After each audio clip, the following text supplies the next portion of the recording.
Hey everybody, it's Supergirl KY here again with another Cricut creation, and today we are going to be sprucing up that boring Halloween candy bowl and making it a little more spooky. So starting off, went ahead and searched for various spider designs.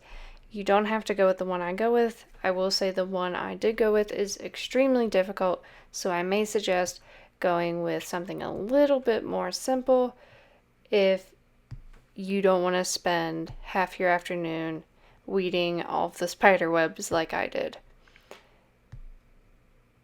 So once I found one I wanted, I went ahead and I put it into the canvas and I measured my bowl and kind of figured out how many I'm going to need and what size and all of those fun measurements. Once I came with that, saw that everything looked really good, and went to making it.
As I stated before, this design is extremely difficult with how small the spider webs are, so this is for those who are not the faint of heart.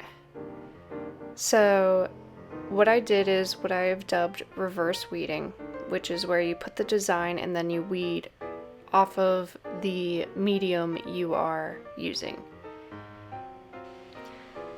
So once I was done reverse weeding everything, and with this, if you do happen to rip off a leg of a spider, like I did numerous times, Sharpie is your friend here, as long as you're making your spiders black like I did.